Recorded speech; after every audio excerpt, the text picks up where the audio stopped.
Welcome sa Tagalog Horoscope, ang iyong gabay sa pang-araw-araw na buhay.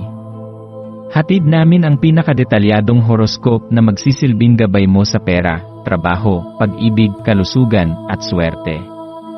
Naway magtagumpay sa buhay ang lahat ng ating tagapakinig at subscribers sa buong mundo. Maraming salamat sa pag-subscribe at tanggapin ang siksik, liglig, at umaapaw na biyayang hatid ng Tagalog Horoscope. Ito ang iyong pang-araw-araw na horoscope para sa Virgo para sa Abril 24, 2025. Ngayong araw, habang ang emosyonal mong alon ay dahan-dahang gumuguhit ng mga pabilog na alon sa iyong isipan at mga kilos, may pagkakataon kang mapansin ang mas masalimuot na galaw ng iyong damdamin. Ang impluwensya ng enerhiya ngayong Abril 24 ay tila nagsasayaw sa hangin, mapaglaro, banayad, ngunit may lalim. Sa mga sandaling tulad nito, makikita mo ang hiwaga ng pagiging totoo sa sarili, lalo na sa mga panahon kung kailan ang paglalantad ng kahinaan ay tila banta, ngunit sa katotohanan ay simula ng tunay na koneksyon. Ang araw na ito ay paanyaya upang harapin ang maselan na balanse sa pagitan ng pagiging bukas at pagtitiwala. Sa likod ng iyong tahimik at maayos na anyo ay may pusong marunong magmahal ng totoo, isang pusong natutong magpakumbaba, maging matatag, at unti-unting bumukas sa mga tamang tao sa tamang panahon. Ang mga relasyong malapit sa puso mo ay maaaring magkaroon ng higit pang lalim ngayon, lalo na kung handa kang hayaang masilayan nila ang iyong mas masayahing at mapaglarong panig. Ang bahagi mong madalas mong itinatago sa likod ng maingat at mahinahong kilos. Sa panahong ito, maaaring mapansin mong mas mabilis kang maapektuhan ng damdamin ng ibang tao. Maging maingat kung paano mo ito isasalin sa iyong mga aksyon. Ang emosyon ay maaaring magsilbing gabay, ngunit kung hindi mapapangalagaan, maaari rin itong magdulot ng kalituhan. Sa gitna ng masalimuot na emosyonal na daloy, mahalagang alalahanin na may kapangyarihan kang piliin kung ano ang reaksyon mo. Kapag piniling maging kalmado sa gitna ng kaguluhan, natututo kang mamuno sa sarili mong buhay. Ang paglalakbay patungo sa mas malalim na pag-unawa sa iyong sarili ay nagsisimula sa matapat na pagtanggap ng iyong kahinaan. Maaaring may mga bagay na pilit mong nilalabanan o tinatakasan, ngunit sa pagtigil at pagninilay, makikita mo ang karunungan na matagal ng tahimik na kumakatok sa iyong puso. Ang pagyakap sa sarili mong pagkamaramdamin ay hindi kahinaan, kundi isang matibay na pundasyon ng lakas. Dito mo mararamdaman ang tunay mong kakayahan, hindi lang sa pagiging matalino at maingat, kundi sa pagiging tao. Ngayong araw, subukan mong suriin muli ang mga koneksyong pinanghahawakan mo. Sa bawat relasyon, may espasyong kailangang linangin, espasyong may kasamang tiwala, pakikinig, at pag-unawa. Pagnilayan mo kung paano mo ipinapahayag ang pagtitiwala sa mga taong mahalaga sa iyo. Maaaring madalas mong ipakita ito sa mga gawa kaysa sa salita, ngunit ngayon, baka magandang iparamdam mo ito ng mas malinaw at may pagmamahal. Dahil sa iyong kakaibang pagsasama ng pagiging praktikal at pagiging malambing, kayang-kaya mong maging ilaw sa isang mundong puno ng pag-aalinlangan. Kung makakaranas ka ng tensyon sa pagitan ng pag-isip at pakiramdam, huwag kang matakot. Normal lang ito. Ang ganitong kalagayan ay nagtuturo sa iyo kung paano maging buo, hindi lang bilang isang lohikal na nilalang, kundi bilang isang nilalang na marunong makiramdam at magmahal.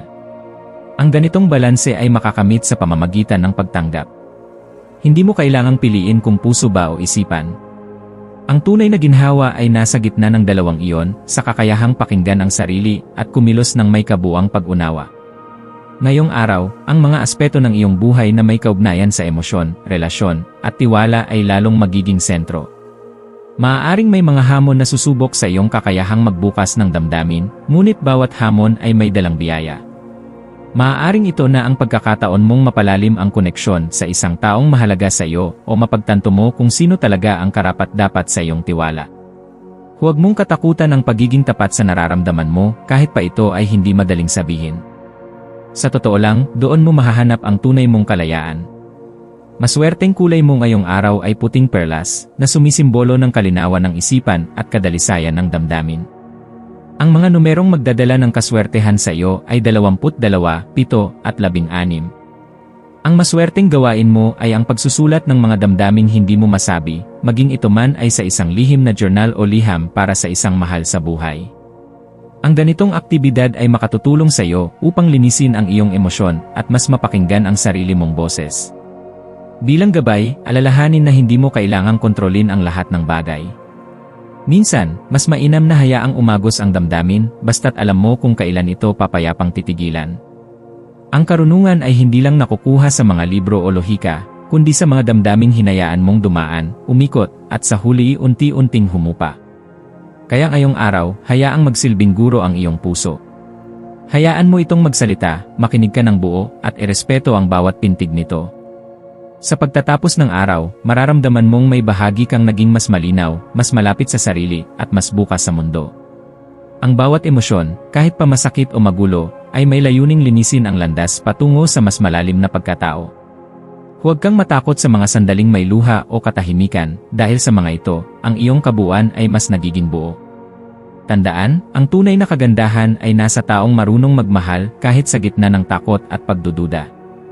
At ikaw, Virgo, ay may regalong ito, ang regalong magmahal ng may pag-ingat, ngunit buong puso. Magpahinga ka ng may pasasalamat. Ipikit mo ang iyong mga mata at damhin ang kabutihan ng araw.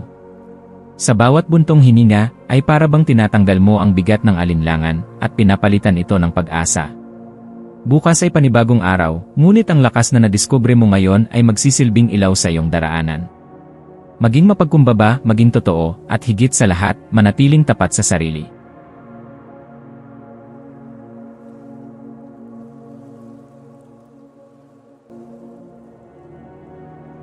Tayo ay magkaroon ng kaunting sandali upang ipagdasal ang lahat ng mga dalangin ng ating mga subscribers, na sana'y matamo nila ang kanilang mga pinapangarap sa buhay, magandang trabaho, mabuting kalusugan, payapa at masayang pamumuhay, at siksik, liglig, at umaapaw na biyaya at kayamanan. Ipinagdarasal namin ng mataimtim ang lahat ng mga komento sa nakaraang video, at hinihiling namin, Panginoon, na pagpalain mo ang ating mga subscribers ng masayang buhay sa mundong ibabaw. Maraming salamat po. Maaari kayong mag-subscribe sa aming channel na Daily Prayer, kung saan nag-a-upload kami ng pang-araw-araw na Catholic Gospel readings, reflections, at daily rosary reading para sa lahat ng misteryo ng araw. Tulungan ninyo kaming buuin ang community na ito at mag-subscribe na. Ang link ay nasa description box. Maraming salamat sa panonood ng iyong horoscope ngayon araw. Naway gabayan ka ng mga bituin sa iyong landas. Huwag kalimutang mag-like, share, at subscribe para sa iba pang cosmic na kaalaman. Hanggang sa muli, manatiling konektado sa universo,